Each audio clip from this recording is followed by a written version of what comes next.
You've been told your whole life that women remember what you say, but pay attention to this.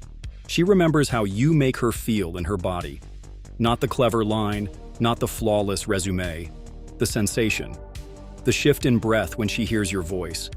The little drop in her shoulders when she realizes she can relax near you. The spike of curiosity when you don't fit her usual pattern.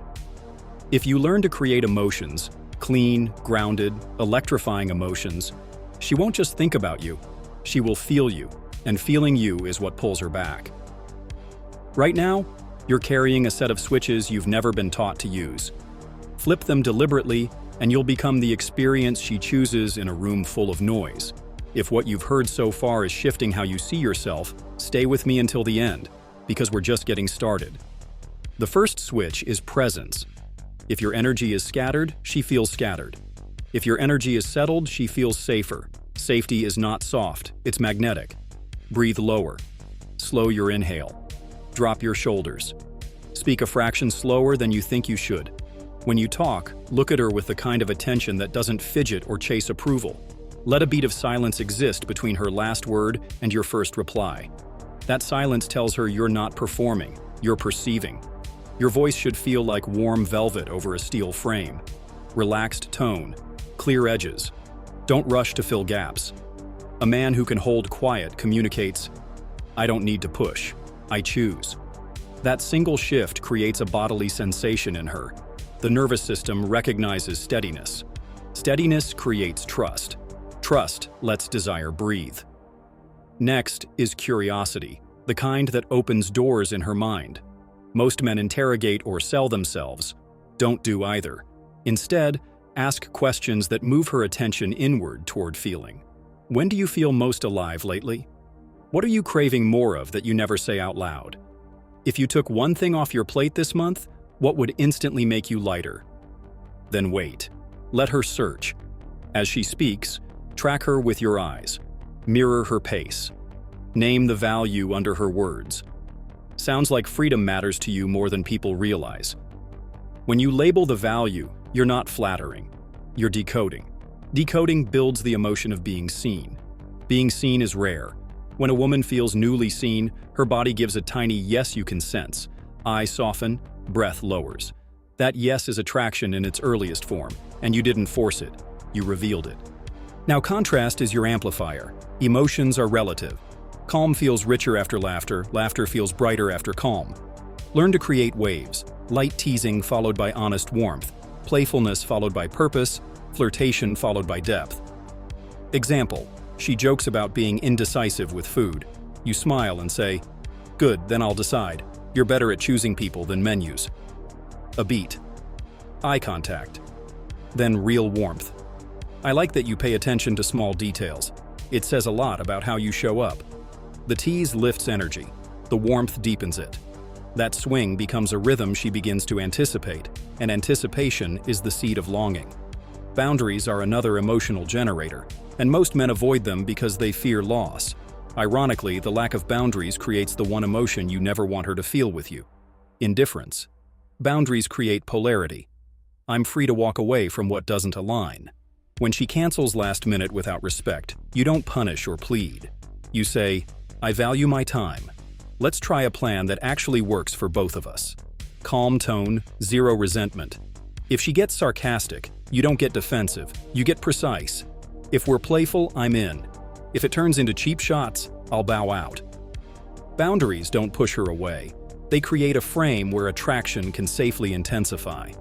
They also generate the emotion of admiration, because a man who protects his standards quietly protects her experience too. Playful challenge is the spice that makes curiosity addictive. Challenge isn't confrontation, it's invitation to rise. She says she wants spontaneity, but she's on her third night of scrolling. You grin, "Then I'm kidnapping you for a 20-minute walk. Shoes on, no overthinking." Not a sermon, an adventure with a time cap. Or she insists she hates mornings. You say, "Perfect. Sunrise coffee. We'll hate it together." You can blame me and still enjoy the view. You're not making her wrong. You're making life bigger around her. That provokes the emotion of aliveness. Aliveness is a drug. If you can safely raise it, she will associate that feeling with you and come back for more. Your compliments must be surgical. Overused praise numbs emotion. Precision evokes it. Don't say, "You're beautiful." Say, "You have a calm intensity in your eyes." People probably open up to you quickly. Don't say, "You're smart." Say, "You make connections fast," like you see the pattern under the noise. Anchor compliments to behaviors or micro-expressions you actually observed. This does two things. It tells her you're present, and it gives her nervous system a believable reason to feel appreciated. Believability is what unlocks reception. The more accurately you name what's true, the more she feels the emotion. You're not projecting, you're witnessing. Touch is another switch, and it must be earned. The body has a grammar. Move from public safe to intimate in a series of clear, consent-rich steps. Start with environmental leadership. Offer your elbow to guide through a crowded door. She can accept or ignore without pressure. Lightly tap the back of her hand to emphasize a playful point. If she reciprocates proximity and holds eye contact after, you can steady your palm on the table close to hers and let stillness do the work. The test is simple. Remove your hand for a second and watch whether hers follows the space you created. If it does, escalate slowly. If it doesn't, you relax. Desire grows best where pressure dissolves. A man who can sense pace generates the emotion of safety, which paradoxically permits her to feel more. Humor, used correctly, is emotional alchemy. You're not a clown, you're a pressure valve. Humor lowers anxiety and increases bonding, especially when it's situational and light, not self-deprecating or mean. If the server forgets your order, you glance at her, stage whisper, "This is a test of our resilience as a team." Micro-smile. You included her in a playful us without claiming it. Pair humor with subtle team frames, and you build togetherness without declaring it outright. Togetherness is a feeling she discovers in her body before she names it in her mind. Design your dates like a film with acts.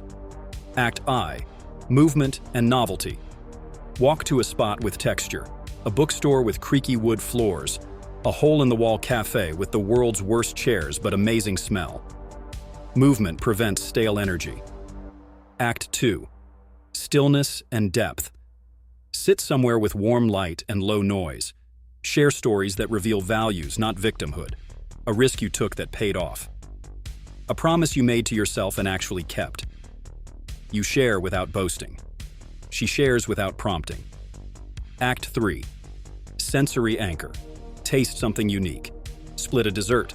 Listen to a street musician for one song. That sensory moment becomes a memory hook her body won't forget.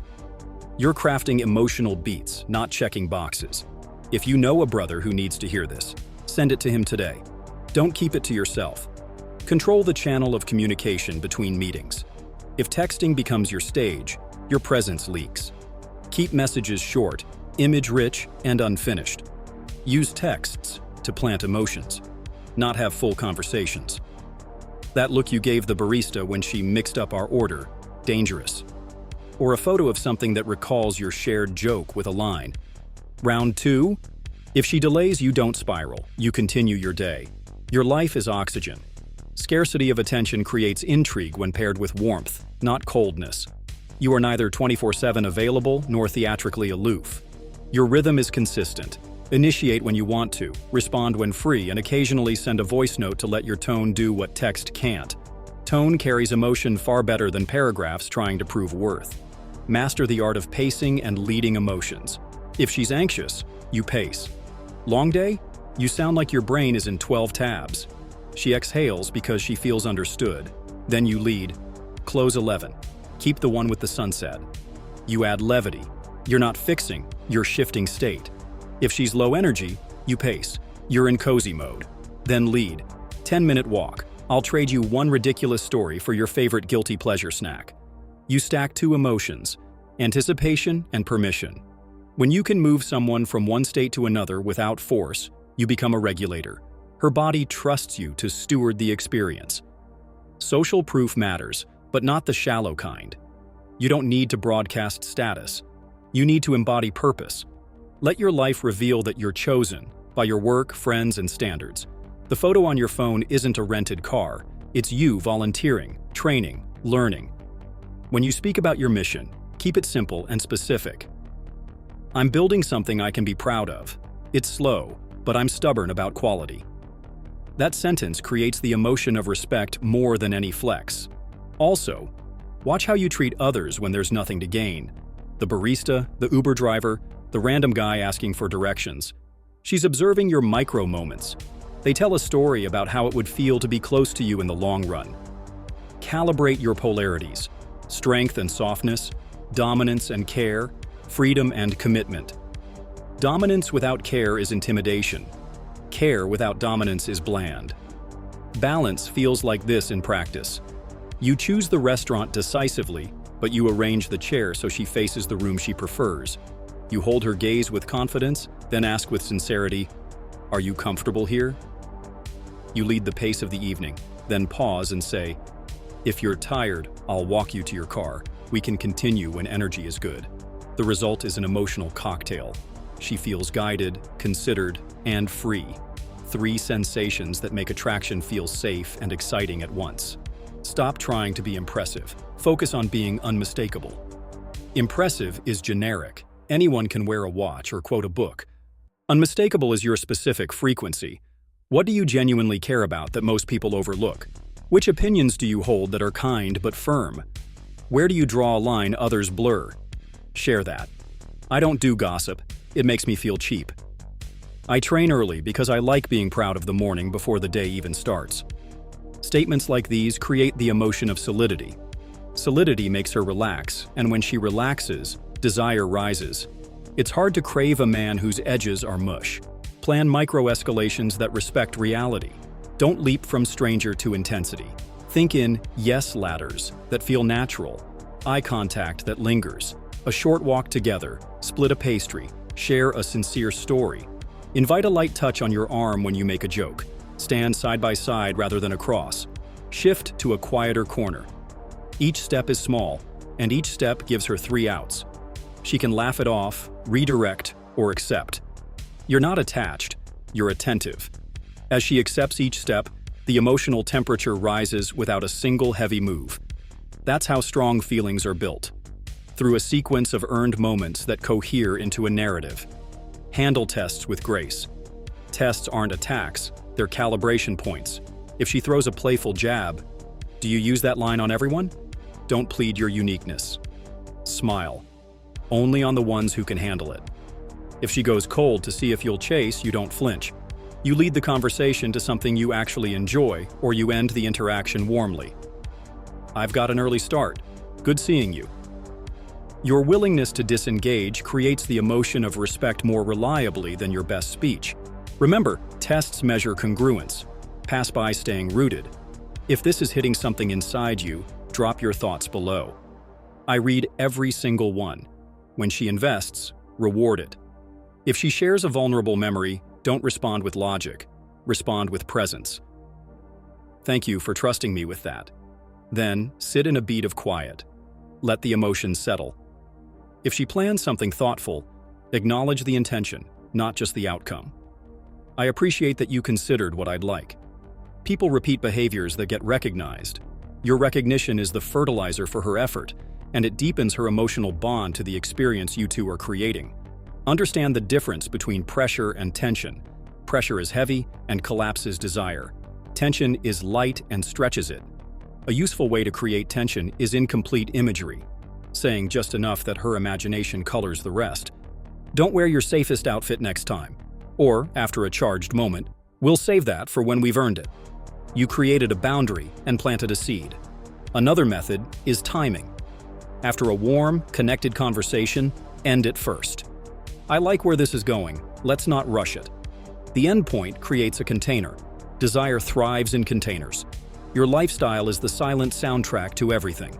If your days are empty, you'll seek emotional fireworks from her to fill the hole. That neediness leaks through every word. Fill your life with pursuits that challenge you, men who hold you accountable, and practices that sharpen your focus. Train your body, not for approval, but for integrity. Learn a skill that makes you dangerous in the best way. Languages, combat sport, an instrument, public speaking. A man with heat in his own life radiates it without trying. Radiance is an emotion she feels before she understands why. Use sensory details in your speech to make ideas land in her body. Instead of, "I need a break," say, "My brain feels like a crowded elevator. I'm stepping off at the next floor."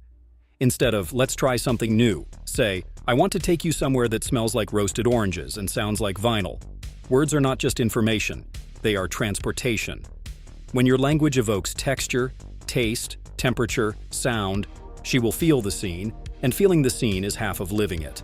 Know when to slow the tempo and when to quicken it. If conversation is spiraling into overanalysis, disrupt it with a small, embodied action. Walk with me for 2 minutes. I think better when my feet are moving. If energy is too high and scattered, lower it with a story told slower than normal, using fewer words, letting your eyes do more work than your mouth. She will unconsciously mirror your pace. Leading pace is leading emotion. Never try to convince her to feel. The need to convince is an admission that you've lost the frame. Invite, suggest, demonstrate. If she isn't receptive today, let neutrality be your ally. Another time, then go live. A man who can let go without bitterness creates a rare emotion in modern dating: calm confidence. Calm confidence sticks in her memory because it's scarce. Scarcity drives value. Calmness drives trust. Combined, they become a gravitational pull. When you share your own life, keep it pointillist, not a monologue. Give vivid dots she can connect. My grandmother taught me to cook risotto, and I still hear her voice when I stir it. I almost missed a flight once because I ran back to tell a stranger their bag was open. Each dot has sensory and character embedded. She builds the mosaic of you in her mind. Piece by piece, curiosity becomes intrinsic, not demanded. End nights well. Don't let energy just fall off a cliff. If you walked her to her car, lean on the frame, give her space, hold her eyes. I had a good time. Let's leave a little mystery for next time. If a kiss is clearly mutual, you'll know. You won't have to guess.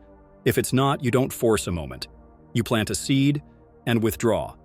The next day, send a small echo. A photo of the place you visited. The one-word caption. Aftertaste. You're extending the emotion, not starting from zero. Learn to read microsignals. Pupil dilation, breath rhythm, self-touch, voice pitch. Not to manipulate, to respect. If she repeatedly looks away, short answers, crossed arms, you lighten, change topic, or end the interaction. Creating strong emotions responsibly means protecting both of you from false escalation. You want congruence, not compliance. Congruence is hot, compliance is hollow. Integrate her world without making it the center of yours. When she mentions an event she's excited about, remember it. Text a simple, "Knock it out tonight." When she achieves something, recognize the process. You stuck with it. That's the part I admire. You're not fawning, you're tracking. Tracking builds the emotion of partnership before the label exists. But never abandon your path for hers. Two strong currents can carve a canyon together. One river flooding another creates a mess. If you need to deliver a difficult truth, deliver it with love and clarity. I like you. I'm not in a season for exclusivity. Or, I choose monogamy. If that's not your lane, I'll respect it and wish you well. Truth clean. No apology for your standards. Clean truth produces the emotion of trust even when it disappoints. That trust keeps doors open that manipulation would slam shut. When conflict emerges, avoid the courtroom. Choose the lab. It's us versus the problem, not us versus each other. Lower your voice. Own your part without self-flagellation. Ask, what would make this feel fair for you? This question creates an emotion men underestimate: relief. Relief turns a fight into a strengthening moment instead of a fracture. Set rituals that habituate emotion. A quick check-in call on Sunday evenings. A note tucked in a pocket before a grueling day. A no phones for the first 10 minutes rule when you meet. Rituals are emotional anchors. Small, repeatable acts that tell the body, "Good thing here." Anchors outlive words. People stay where their nervous system feels best fed. And then, let her miss you. Space is not a game, it's a requirement for polarity. After a peak, take your time to return to your center. Let her wonder what you're building. Let her realize she likes the world better when your frequency is in it. When she reaches out, meet her with warmth and direction, not punishment. You are not keeping score. You're keeping rhythm. If you're feeling the shift inside you, you're doing it right. You're not memorizing lines, you're changing your presence. You're becoming the man who makes rooms calmer and moments brighter, who can raise or lower the temperature with a look, who understands that creating strong emotions in a woman begins with mastery over your own. You'll know it's working when she starts reflecting you, relaxing more, laughing deeper, investing voluntarily, returning because it feels better to be near you than away from you. Hold one core reframe close. Your job is not to win her. Your job is to tune the experience so well that both of you can hear what's true. When you do that, you will never need to push. You will attract. You will not need to convince. You will invite. And the women who are aligned with your frequency will step forward gladly. If what I've shared sharpened your edge, stay close. There's more I'm going to give you in the next ones. If this resonated, tell me which part hit hardest. I read every single word. And if you know a brother who keeps dimming his light around women, share this with him today. The world needs more men who can make a woman feel safe, seen, and wildly alive, without losing themselves in the process.